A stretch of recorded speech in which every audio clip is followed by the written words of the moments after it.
رمضان فرصة العمر ونور في مدى الدهر. அல் குர்ஆனும் நபிமார்களும் ரமதான் தொடர் நிகழ்ச்சி கேட்கலாம். அனுசரணை வழங்குவோர் ரமதான் காலங்களில் உங்கள் இஃப்தாருக்கு தேவையான ஃபலூடா, ஆமன் மில்க், நியூட்ரில்லா மில்க் உட்பட இயற்கையான சகல ஜூஸ் வகைகளையும் வழங்கும் இலக்கம் 2 ஹைப் வீதி, பம்பலப்பட்டி, கொழும்பு 4 அமைந்துள்ள வாவ் ஸ்பைஸ் நிறுவனத்தார். போன் 07766728888.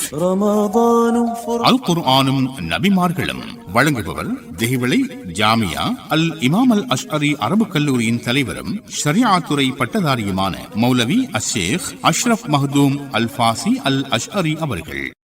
அல்ஹம்துலில்லாஹி ரப்பில் ஆலமீன் வஸ்ஸலாத்து வஸ்ஸலாமு அலா சய்யிதினா முஹம்மத் وعلى آله وصحابته الطيبين الطاهرين. السلام عليكم ورحمة الله وبركاته. கண்ணியமான இஸ்லாமிய சகோதரர்களே, அல் குர்ஆனும் நபிமார்களும் தொடர் நிகழ்ச்சியினூடாக மற்றும் ஒரு முறை சந்திப்பதில் மகிழ்ச்சி அடைகின்றேன். இன்றைய தொடரை நாங்கள் வலிமன் ஹாஃப மகாம ரப்பிஹி ஜன்னதான் என்ற வசனத்தின் ஊடாக ஆரம்பம் செய்வோம்.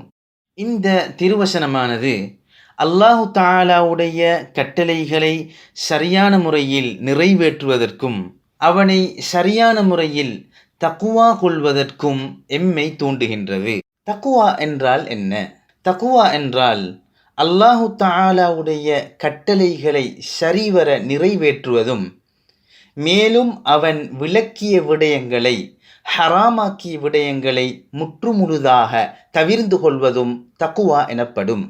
ஆகவே ஒருவர் தக்குவாவை சம்பாதித்து கொள்வதற்காக வேண்டி அல்லாஹு தஆலாவுடைய கட்டளைகளை அறிந்து அவைகளை சிறந்த முறையில் கற்றுக்கொள்ள வேண்டும். அல்லாஹு தஆலா அடியார்களுக்கு கடமையாக்கிய விடயங்களில் முதல் கடமை அவனை ஈமான் கொள்வதாகும். ஆகவே அல்லாஹுவை எவ்வாறு ஈமான் கொள்ள வேண்டும் என்ற விடயத்தை முதலில் தெரிந்து கொள்ள வேண்டும். இதனை அறிந்து கொள்ளும் விதமாக அல்லாஹு தஆலாவுக்கு வாஜிபான, அதாவது கட்டாயம் இருக்க வேண்டிய பண்புகளை தெரிந்து கொள்ள வேண்டும். அதே போன்று அல்லாஹுக்கு ஜாயிஸான, ஆகுமான பண்புகளையும் தெரிந்து கொள்ள வேண்டும். அதே போன்று அல்லாஹுக்கு முஸ்தஹீலான, அதாவது இருக்க முடியாத, சாத்தியம் இல்லாத பண்புகளையும் அறிந்து கொள்ள வேண்டும். இவைகளை ஒருவர் சிறந்த முறையில் கற்றுக்கொள்ளவில்லை என்றால் சில நேரம் அல்லாஹுக்கு வாஜிபான பண்புகளில் ஒன்றை அவர் மறுத்து விடுவார், அல்லது அல்லாஹுக்கு முஸ்தஹீலான, சாத்தியம் இல்லாத ஒரு பண்பை இருப்பதாக கருதிவிடுவார். உதாரணமாக, அல்லாஹு தஆலாவுக்கு உடல் தன்மை இருப்பதாக அல்லது தோற்றம் இருப்பதாக கருதிவிடுவார். இவ்வாறு கருதுவதும் நம்பிக்கை கொள்வதும் அவருடைய ஈமானை கலங்கப்படுத்தி இஸ்லாத்தை துண்டித்து விடுகின்றது. ஆகவே நாங்கள் அல்லாஹு தஆலாவுடைய முதல் கட்டளையை நிறைவேற்றுவதற்காக வேண்டி கற்றுக்கொள்ள வேண்டிய விடயங்களை சரியான நம்பத்தகுந்த ஆசிரியரிடத்தில் கற்றுக்கொள்ள வேண்டும். அப்பொழுதுதான் அல்லாஹுடைய கட்டளையை சரிவர எம்மால் நிறைவேற்ற முடியும். மேலும் நாங்கள் ரசூல்மார்களை, நபிமார்களை சரியான முறையில் ஈமான் கொள்வதற்காக வேண்டி அவர்களுக்கு வாஜிபான பண்புகள், மேலும் ஜாயிஸான பண்புகள், மேலும் முஸ்தஹீலான பண்புகள் தொடர்பாக அறிந்து கொள்ள வேண்டும். மேலும் எமக்கு ஈமான் கொள்வது கடமையான வேதங்கள், இறுதி நாள், கதா கதிர் போன்றவைகளையும் நாம் கற்றுக்கொள்ள வேண்டும். மேலும் எமக்கு கடமையான தொழுகை, சுத்தம், நோன்பு, ஜகாத், ஹஜ், மேலும் கொடுக்கல் வாங்கல் தொடர்பான விடயங்களையும் சிறந்த முறையில் கற்றுக்கொள்ள வேண்டும். இவைகளை நாங்கள் சரிவர கற்றால்தான் அல்லாஹுடைய கட்டளைகளை சிறந்த முறையில் நிறைவேற்றி தக்குவா உள்ளவர்களாக மாற முடியும். இவ்வாறு அல்லாஹுடைய கட்டளைகளை அறிவதை போன்று அல்லாஹ் விளக்கிய விடயங்களையும் தெரிந்து கொள்ள வேண்டும். ஆகவே கண்ணினால் ஏற்படக்கூடிய பாவங்கள், காதினால் ஏற்படக்கூடிய பாவங்கள், நாவினால் ஏற்படக்கூடிய பாவங்கள், கையினால் ஏற்படக்கூடிய பாவங்கள், வயிற்றினால் ஏற்படக்கூடிய பாவங்கள், காலினால் ஏற்படக்கூடிய பாவங்கள், உள்ளத்தினால் ஏற்படக்கூடிய பாவங்கள் என்று நாங்கள் தெரிந்து கொள்ள வேண்டும். எனவே நாம் அல்லாஹு தஆலாவுடைய கட்டளைகளை சரிவர அறிந்து அதனை எடுத்து நடந்து, மேலும் அவனுடைய விலக்கல்களை அறிந்து அவைகளை தடுத்து நடப்போமானால் அல்லாஹுடைய திருவசனமாகிய வலிமன் ஹாஃப மகாம ரொப்பிஹி ஜன்னதான் என்ற வசனத்துக்கு உட்பட்டவர்களாக நாங்கள் மாறிவிடுவோம். இந்த வசனத்துடைய விளக்கமானது, எவரொருவர் நாளை கியாமத்து நாளில் விசாரணை செய்யப்படுவதற்காக நிற்பதை பயந்து அல்லாஹு தஆலாவுடைய கட்டளைகளை எடுத்து நடந்து அவன் விளக்கிய விடயங்களை தவிர்ந்து கொள்கின்றாரோ இவருக்கு 2 சுவர்க்கங்கள் இருக்கின்றது என்பதாக அல்லாஹு தஆலா கூறி காட்டுகின்றான்.